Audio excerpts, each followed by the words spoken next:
धर्म ज्ञान के दर्शकों का फिर से स्वागत है। मैं हूं आपके साथ कविता राणा। मेसा मौजूद है जाने मानी ज्योतिषाचार्य मयंक शर्मा जी। धन्यवाद कविता जी। सभी दर्शकों को बहुत बहुत नमस्कार।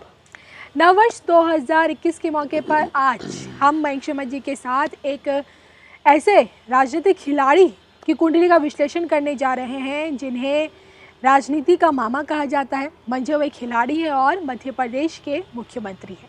आपने ठीक पहचाना, हम बात कर रहे हैं शिवराज सिंह चौहान जी की। जी हाँ, देखिए ना, होली के मौके पर ज्योतिरादित्य सिंधिया ने भले ही कांग्रेस की होली फीकी कर दी हो, लेकिन मामा की दोबारा सत्ता में वापसी करा दी। और अब शिवराज सिंह के राज में मध्य प्रदेश चौगुनी रफ्तार से तरक्की कर रहा है और साथ ही साथ किसान आंदोलन को लेकर भी मामा विपक्ष पर या फिर कहें कि कांग्रेस पर पूरी तरह हमलावर है। ऐसे में नववर्ष 2021 को लेकर शिवराज सिंह चौहान के बदलते सितारे किस ओर इशारा कर रहे हैं, नया साल उनकी पॉलिटिक्स में क्या बड़ा बदलाव ला सकता है, इसी को लेकर हम मयंक जी से जानेंगे। मयंक जी, सबसे पहले मामा की कुंडली, क्योंकि लोग शिवराज सिंह चौहान को मामा कहकर बुलाते हैं, किस ओर इशारा करे ग्रह नक्षत्र?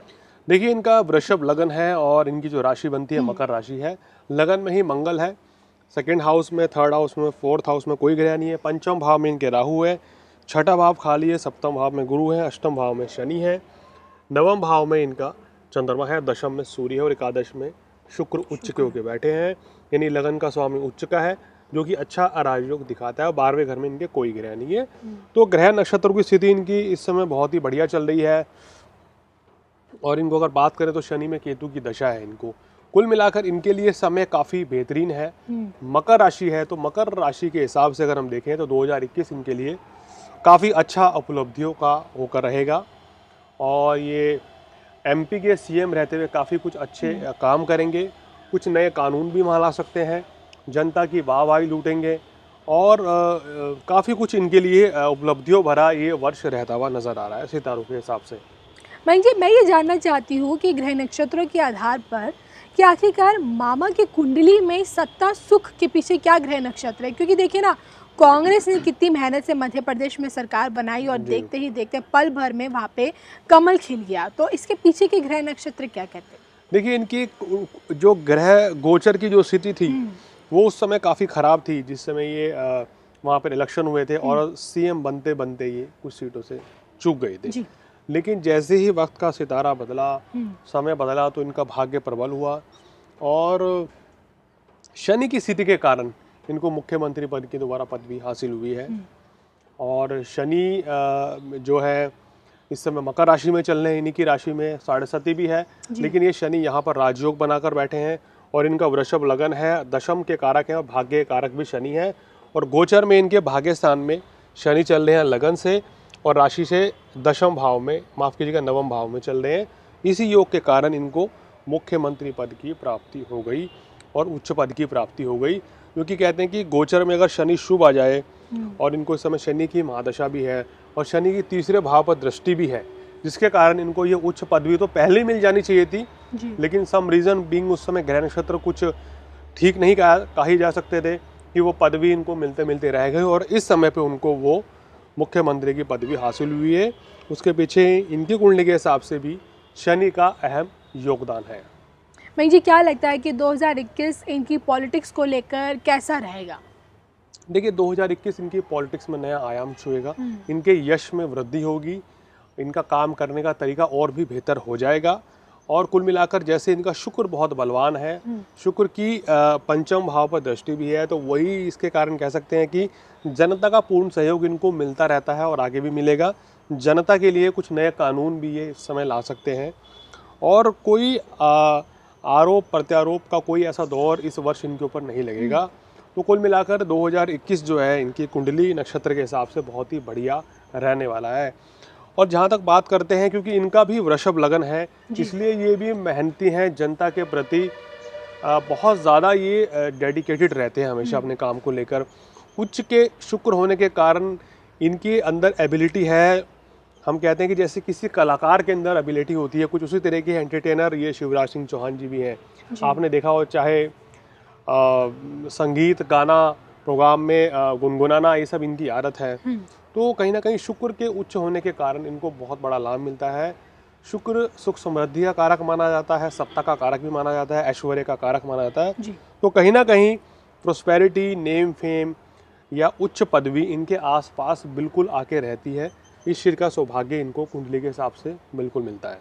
इनका शत्रु पक्ष कैसा है, क्योंकि क्या लगता है कि भविष्य में विपक्ष की तरफ से, कमलनाथ की तरफ से, कांग्रेसियों की तरफ से इनके पद पर अड़चने ये लोग पैदा कर सकते हैं?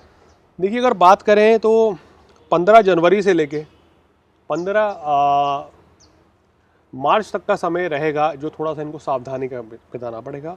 उस समय शुरुआत के इनको 3 महीने ना? हाँ जी, तो उस समय इनको थोड़ा सा विपक्ष कुछ हावी हो सकता है, कुछ मुद्दे विपक्ष उछाल सकता है, कुछ प्रदर्शन, धरना प्रदर्शन इनके खिलाफ, इनकी पार्टी के खिलाफ हो सकते हैं, कुछ मुद्दे बनाए जा सकते हैं, लेकिन उससे ये उभरने में कामयाब हो जाएंगे। और जैसे ही 15 मार्च का समय निकलेगा तो फिर इनका समय और भी बेहतरीन शुरू हो जाएगा। तो ओवरऑल उसके बाद का समय बहुत बढ़िया है। विपक्ष किसी तरह का इनके ऊपर कोई दबाव नहीं बना पाएगा। मुझे किसान आंदोलन को कैसा लगता है, क्योंकि देखिए देश के केंद्रीय कृषि मंत्री नरेंद्र सिंह तोमर ने ट्वीट कर कहा कि जो कानून है कृषि बिल, ये मध्य प्रदेश के किसानों को फ़ायदा देना इसने शुरू कर दिया है। वहीं अगर देखा जाए तो हरियाणा, पंजाब की तरफ से जो ये आंदोलन है ये ज़्यादा देखा जा रहा है। एमपी में उतना इसका असर नहीं दिख रहा। लेकिन मामा ऐसे हैं कि शिवराज सिंह चौहान वो किसान आंदोलन को लेकर उन्होंने कांग्रेसियों के नाक में दम कर रखा है। सब एक के बाद एक सिलसिले तरीके उन पे अचूक निशाने कर रहे हैं, हमलावर हो रखे हैं। तो क्या इससे कांग्रेस कहीं कमज़ोर पड़ती हुई नजर आएगी? देखिए, इस समय विपक्ष इनके ऊपर हावी नहीं हो पाएगा और ना ही वहाँ पर कोई बड़ा आंदोलन जन्म लेगा, क्योंकि जैसे आप बता रही हैं कि ट्वीट करके उन्होंने जानकारी दी थी। और महाराष्ट्र, माफ़ कीजिएगा, एमपी की सरकार ने भी ये ट्वीट किया था, मुझे याद आ रहा है कि जो किसान आंदोलन कर रहे हैं पंजाब और हरियाणा के, वो इस चीज़ को देखें कि एमपी के किसानों को फ़ायदा मिलना शुरू हो गया है। वो डायरेक्ट अपनी खरीद फरोख्त खुद कर सकते हैं बिना किसी बीच के। तो ये एक संकेत था कि कहीं ना कहीं ये बिल जो है किसानों के फेवर में भी आया है, क्योंकि एमपी में फ़ायदा मिलना शुरू हुआ है और धीरे धीरे ये बात समझ भी आ जाएगी। तो विपक्ष वहाँ कोई इस तरह का मुद्दा नहीं बना पाएगा, ना ही वहाँ किसान सरकार के खिलाफ कोई इस तरह का आंदोलन करने की सोचेंगे। आप देखिए कि यूपी में भी आंदोलन जो है वो किसानों ने वापस कर ले लिया है। मैं जो जाते जाते एक सवाल है, जैसे कि जब भी आप किसी भी नेता की कुंडली का एनालिसिस करते हैं तो आप हमेशा दर्शकों को वहाँ पे शनि की स्थिति क्या है उस पर ज़्यादा जोर दे के बताते हैं, क्योंकि आप हमेशा बताया कि राजनीति में शनि इंसान को उच्च पद की प्राप्ति कराता है। जैसे मोदी जी को प्रधानमंत्री तक का जो सफ़र तय कराया शनि ने कराया।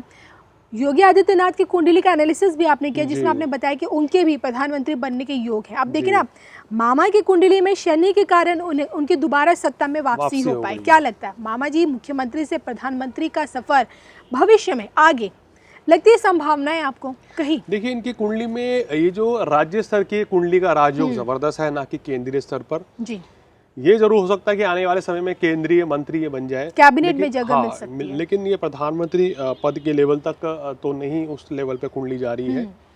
और बाकी हमारी शुभकामनाएं शिवराज सिंह जी के साथ हैं। बहुत अच्छा वहाँ पर ये काम कर रहे हैं, जनता का पूरा सहयोग भी मिलता है और ग्रहों की स्थिति जो कह रही है कि इसी तरीके से वो आगे भी जनता को पूरा सहयोग करेंगे और उम्मीद करते हैं कि सरकार वहाँ बहुत अच्छा काम करेगी और इनका स्वास्थ्य भी बहुत अच्छा रहेगा। इनकी दीर्घायु की हम मंगल कामना भी करते हैं। चलिए, इसी के साथ मुझे और मयंक शर्मा जी को दीजिए इजाज़त। कार्यक्रम हमारा कैसा लगा प्लीज़ कमेंट करके बताएगा। कुछ भी पूछना है, कुछ भी जानना है, बात करनी है, जो भी करना है, आप स्क्रीन पर दिख रहे इस व्हाट्सएप के जरिए मयंक जी से डायरेक्ट संपर्क कर सकते हैं। इसी के साथ हम दोनों को दीजिए इजाज़त। नमस्कार।